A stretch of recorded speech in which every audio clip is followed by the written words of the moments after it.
इस बार दांव खेलने में भारत अमेरिका से भी एक कदम आगे चल रहा है। हम ऐसा इसलिए बोल पा रहे हैं क्योंकि अमेरिका भारत और रूस को पूरी तरह से अलग कर देना चाहता है। और यही कारण है कि जब भारत के राष्ट्रीय सुरक्षा सलाहकार अजीत डोभाल जी जैसे ही रूस गए, वैसे ही अब खबर आ रही है कि अमेरिका ने 25% की और एडिशनल टैरिफ भारत पर बढ़ा दिया है और टोटल भारत पर लगाई गई अमेरिकी टैरिफ 50% हो गई है। लेकिन भारत इसी बीच दांव चल रहा है और उसी दांव को चलने में भारत मोहरा बना रहा है नाइजीरिया को, जो कि भारत के लिए पश्चिमी अफ्रीका का एक बहुत ही महत्वपूर्ण देश है। और खबर में यह भी है कि सितंबर महीने के आखिरी आईओसी यानी कि इंडियन ऑयल कॉरपोरेशन ने नाइजीरिया से अपने लिए क्रूड ऑयल परचेज कर लिया है। हालांकि इसका मतलब यह नहीं है कि भारत ने रूस से तेल लेना बंद कर दिया है, बल्कि असली खेल तो यहीं पर खेला जा रहा है दोस्तों। अब आपको लगेगा कि आखिरकार इसमें कौन सी बहुत बड़ी बात है, तो इसमें वह बात छिपी है जिस पर किसी की भी नजर आसानी से नहीं जाती है। फिलहाल उन्हीं बातों को हम आपको इस वीडियो में समझाने वाले हैं, लेकिन आगे बढ़ने से पहले इस वीडियो को एक लाइक करके चैनल को सब्सक्राइब जरूर कर लीजिएगा। दोस्तों, देखा जाए तो अमेरिका ने भारत के खिलाफ अपना एक और स्टेप आगे बढ़ा दिया है, क्योंकि आज से ही जहां 25% की टैरिफ भारत पर अप्लाई होना शुरू हुई, वहीं अमेरिकी ट्रंप ने गुस्से में आकर 25% और एडिशनल टैरिफ लगाने का ऐलान कर दिया है, जो कि इसी अगस्त के अंत तक वह भी लागू हो जाएगा। यानी अभी तक तो भारत के जो सामान अमेरिका में भेजे जाते थे वह 25% ही महंगे होने वाले थे, लेकिन अब वह अमेरिकी मार्केट में 50% महंगे बिकेंगे। लेकिन भारत को भी बात मालूम है कि हर एक चाल हमें सोच समझकर चलना है, क्योंकि ना तो हमें अमेरिका से हमेशा के लिए अपने रिलेशन को तोड़ना है और ना ही दुनिया को दिखाते हुए रूस के इतने भी करीब चले जाना है कि अमेरिका खुद नाता तोड़ दे। इसलिए भारत अब पावर इनबैलेंसिंग का गेम खेल रहा है। जिसके साथ हमारी गहरी दोस्ती है वह तो बनी रहेगी, और जो दुश्मनी करने चला है वह भी घुल मिलकर दोस्त ही बना रह जाएगा। अब यह कैसे हो रहा है, इसे समझने के लिए आप हमारी बातों पर ध्यान दीजिएगा। दोस्तों, भारत पर जो इतनी ज्यादा टैरिफ लग रही है वो अमेरिका के द्वारा किसी भी देश पर लगाई गई one of the highest tariff है।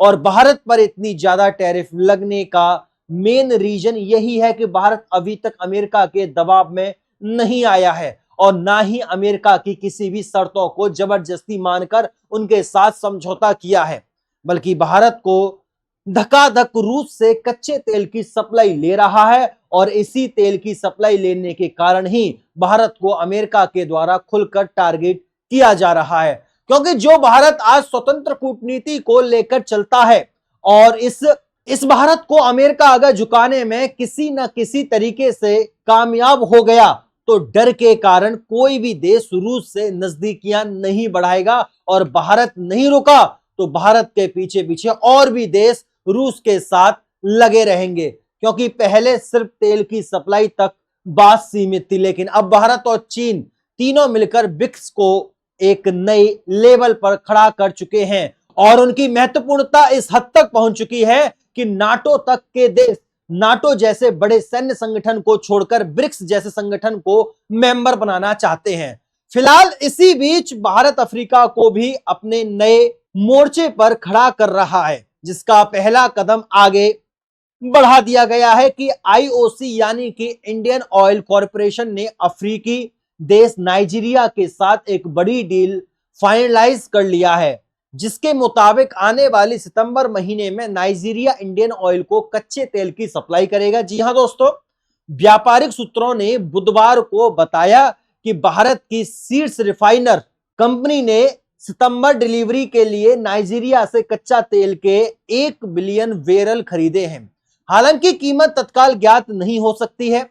पिछले सप्ताह आईओसी ने सितंबर डिलीवरी के लिए निविदा के माध्यम से संयुक्त राज्य अमेरिका, कनाडा और मध्य पूर्व से 7 बिलियन बैरल कच्चा तेल खरीदा था, जबकि अमेरिकी राष्ट्रपति डोनाल्ड ट्रंप ने रूसी तेल की खरीद को लेकर देश की आलोचना तेज कर दी थी। लेकिन आपको भले ही लग रहा होगा कि भारत डर गया है और इसी के कारण इंडियन ऑयल अब नाइजीरिया की ओर मुड़ रहा है। तो इसका जवाब है, भारत बिल्कुल भी डरा नहीं है, बल्कि यह भी भारत की कूटनीति का हिस्सा है। बल्कि रिपोर्ट तो साफ बयां कर रही है कि रूस से धकाधक तेल की सप्लाई भारत आ रही है और भारत के अलग अलग बंदरगाहों पर रूसी तेल डिलीवरी किया जा रहा है। दोस्तों, जहां हाल ही में मिलियंस ऑफ बैरल कच्चे तेल पिछले दिनों ही भारत में डिलीवर किए गए और ट्रंप कितनी भी धमकियां क्यों ना दे रहे हो, उनकी धमकियों को हवा में उड़ते हुए भारत के एनएसए डोभाल जी रूस पहुंचकर कई सारी डील फाइनलाइज कर रहे हैं, जिसमें न सिर्फ S-400 डिफेंस सिस्टम को लेकर बातें आगे बढ़ाई जा रही हैं, बल्कि सुखोई 57 जैसे फाइटर जेट खरीदने की भी बातचीत आगे बढ़ने की खबर आ रही है। यही नहीं, बल्कि जिस तेल के एजेंडा को लेकर अमेरिका भारत पर दबाव बना रहा है, इस तेल एजेंडे को भी लेकर बातचीत होने की उम्मीद बताई जा रही है। और शायद आपको भी यह जानकर हैरानी होगी दोस्तों कि इंडियन टुडे की रिपोर्ट में कहा गया है कि अमेरिका चाहे कितना भी टैरिफ क्यों ना लगा दे, भारत की इकोनॉमी पर इसका कोई असर नहीं पड़ने वाला है, क्योंकि अमेरिकी व्यापार बाधाओं से निर्यात पर केवल 1.87% और सकल घरेलू उत्पादन यानी जीडीपी पर 0.19% प्रभाव पाया गया है, जो कि भारत की इकोनॉमी के लिए कोई बहुत बड़ा झटका नहीं है, बल्कि भारत तो इसे आसानी से ऑब्जर्व कर जाएगा। इसके अलावा जब नाइजीरिया से तेल लेने की बात हो रही है, तो मैं आपको यह बता देता हूं कि नाइजीरिया भारत के लिए कोई नया देश नहीं है, बल्कि ऑलरेडी भारत और नाइजीरिया के बीच में एक बहुत ही बढ़िया डिप्लोमेटिक और व्यापारिक रिलेशन स्टैब्लिश है। और 2021-2022 में भारत और नाइजीरिया के बीच कुल व्यापार लगभग 14.95 अरब डॉलर तक पहुंच गया था, जिसमें भारत ने 4.66 अरब डॉलर का सामान नाइजीरिया को निर्यात किया था। तो वही भारत ने 10.29 अरब डॉलर का आयात किया, जिसमें सबसे बड़ा हिस्सा कच्चे तेल का था। हालांकि जब भारत और रूस की नजदीकी कुछ ज्यादा ही पड़ने लगी, तो 2023-24 में यह व्यापार घटकर सिर्फ 7.89 अरब डॉलर रह गया और भारत का निर्यात गिरकर 3.66 अरब डॉलर हो गया। वहीं आयात घटकर 4.23 अरब डॉलर तक आ गया। आपको बता दें कि फिलहाल में नाइजीरिया भारत का छठवां सबसे बड़ा कच्चे तेल का आपूर्ति करता है और 2024 में भारत ने लगभग 4 अरब डॉलर का नाइजीरिया का कच्चा तेल खरीदा। और हाल ही में इंडियन ऑयल कॉर्पोरेशन ने नाइजीरिया के अक्वामी क्रूड का 10 लाख बैरल खरीदा है, जो सितंबर 2025 में डिलीवरी होगा। यानी जो ट्रेड रिलेशन कमजोर हुआ था, भारत उसे फिर से मजबूत कर रहा है। और यही कारण है कि पिछले साल पीएम मोदी जी नाइजीरिया की यात्रा पर गए थे। भारत और नाइजीरिया सिर्फ तेल तक ही सीमित नहीं रहना चाहता है, यह एक नए क्षेत्र जैसे औषधि यानी फार्मा, कृषि उपकरण, मशीनरी, डिजिटल टेक्नोलॉजी और फूड प्रोसेसिंग में भी गहरे सहयोग की संभावनाएं तलाश रहा है।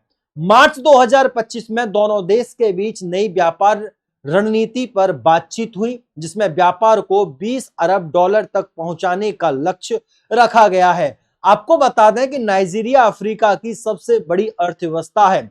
अफ्रीका में भारत का दूसरा सबसे बड़ा ट्रेडिंग पार्टनर है नाइजीरिया। ऐसे में भारत की ऊर्जा सुरक्षा, ग्लोबल साउथ नीति और ब्रिक्स विस्तार में नाइजीरिया की भूमिका महत्वपूर्ण हो सकती है। बाकी आप लोगों को क्या लगता है कि भारत को नाइजीरिया से तेल लेने पर ज्यादा ध्यान देना चाहिए या फिर रूस से ही खरीदने पर? अपनी राय कमेंट बॉक्स में जरूर बताइएगा। इस वीडियो को लाइक करके अपने मित्रों तक शेयर जरूर करें ताकि उन्हें भी जानकारी मिल सके। और भी नॉलेजफुल वीडियो देखने के लिए हमारे चैनल को सब्सक्राइब करें, बेल आइकन बटन को दबाएं। फिर मुलाकात होती है अगली वीडियो में, तब तक के लिए नमस्कार। मैं गौरव तेवतिया और आप लोग देख रहे थे टीटीआई स्टडी। जय हिंद, जय भारत, वंदे मातरम।